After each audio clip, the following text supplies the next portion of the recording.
너희는 허리에 띠를 메고 등불을 켜놓고 있어라. 혼인잔치에서 돌아오는 주인이 도착하여 문을 두드리면 곧바로 열어주려고 기다리는 사람처럼 되어라. 행복하여라. 주인이 와서 볼 때 깨어있는 종들. 내가 진실로 너희에게 말한다. 그 종은 띠를 메고 그들을 식탁에 앉게 한 다음 그들 곁으로 가서 시중을 들 것이다.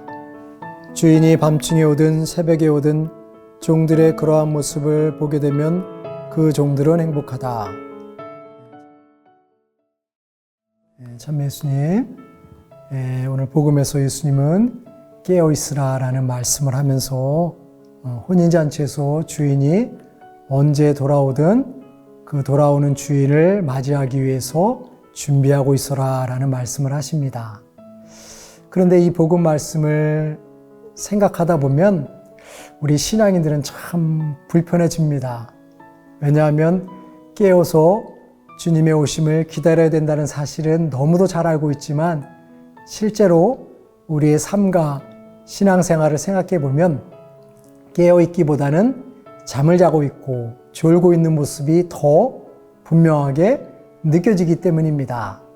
그래서 이러한 예수님의 복음 말씀을 들으면 마음이 무겁고 답답하고 움츠러드는 것이 우리들의 모습이기도 합니다. 그런데 가만 생각해 보면 이러한 예수님의 복음 말씀은 소위 오늘날 표현으로 하면 갑질 같은 느낌이 드는 것이죠. 마치 주인이 언제든지 요구하면 종업원은 무엇이든지 해야 한다는 것 같은 느낌을 받게 됩니다. 이성적으로 생각해 보면 종들의 입장에서는 낮에 하루 종일 일을 하고 밤에 푹 쉬어야지만 그 다음날 일을 할 수 있는 입장입니다. 그런데 주인은 낮에 열심히 일을 하고 일찍 잠을 자서 피곤함을 제거해야 하는 종들에게 오히려 자기가 돌아올 때까지 잠자지 말고 기다리고 있어라 라고 요청한다는 것은 오늘날을 표현하면 완전 갑질 중에서도 상갑질이 될 수도 있습니다. 물론 예수님이 이렇게 우리를 갑질하기 위해서 이런 말씀을 하신 것은 분명 아니겠지요. 다만 이제 우리가 이러한 예수의 말씀을 새롭게 알아들어야 될 필요가 있지 않나 하는 생각을 합니다. 물론 예수님은 우리들이 깨어있지 않다고 해서 우리를 비난하거나 하실 분은 아닙니다. 다만 우리가 깨어있기 위해서 오시는 주님을 맞이하기 위해서 우리는 어떻게 해야 되는가 하는 것을 말씀하고 계시는 것이지요. 결국 주인이 돌아올 때까지 깨어 기다리는 종이 되기 위해서는 굉장히 어려운 일입니다. 그러므로 우리는 이제 깨어서 기다리는 종이 아니라 깨어서 기다리는 가족으로 변화될 필요가 있습니다. 아마도 여러분들 가족에서도 비슷한 일이 벌어지겠지만 가족 구성원 가운데 누군가가 한 사람이 늦은 시간까지 돌아오지 않으면 가족 구성원은 잠을 잘 수가 없습니다. 왜냐하면 돌아오지 않는 구성원이 혹시라도 무슨 일이 벌어진 것은 아닌가, 혹시라도 사고가 난 것은 아닌가 하는 두려움 때문에 근심 걱정하면서 잠을 잘 수가 없는 것은 인지상정일 것입니다. 아마도 이러한 관계가 유지되는 것은 바로 가족이기 때문에, 한 형제이기 때문에 그것이 가능할 것입니다.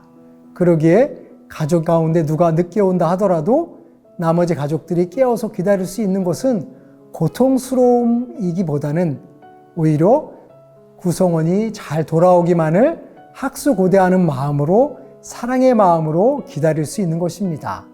하지만 종의 입장에서는 주인이 돌아오는 것을 기다리는 것은 고통스럽기 때문입니다. 왜냐하면 그는 가족이 아니라 종이기 때문이지요.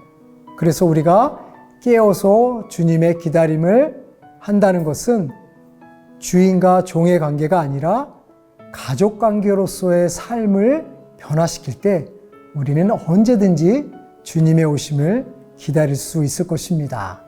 그러므로 먼저 우리들은 예수님과 우리와의 관계가 주인과 종의 관계가 아니라 가족 간의 관계임을 생각하고 가족 간의 관계로 변화되기 위한 인격적인 관계를 깊이 돈독히 형성해 나갈 때 우리는 언제든 늦게 오는 가족들을 기쁘게 맞이할 수 있을 것입니다. 혹시라도 주인이 돌아오는 것을 기다리는 종의 입장이라고 한다면 종이 늦게 돌아오는 것을 불평하고 불편한 심경으로 기다리겠지만 가족의 입장에서 친교를 나누는 입장에서 가족을 기다린다고 한다면 불평함이 아니라 사랑의 마음, 애정의 마음으로 주인을 기다릴 것입니다. 그러므로 우리는 깨어서 기다림이 종의 입장이 아니라 가족의 입장으로 주인을 기다릴 때 우리는 행복하고 기쁜 마음으로 소중한 마음으로 돌아오는 주인을 기다릴 수 있을 것입니다. 그러므로 이제 우리는 종과 주인의 관계가 아니라 가족 관계로서 예수님을 기다리고 예수님과의 관계를 형성해 나갈 때 우리는 편한 마음, 기쁜 마음으로 예수님과의 관계가 더 돈독해질 수 있을 것입니다. 그러므로 우리를 사랑해 주시고 우리에게 기쁨을 주시는 예수님을 나의 형제요 아버지로 생각하며 예수님을 기다리는 우리의 여정을 계속할 수 있었으면 좋겠습니다. 감사합니다.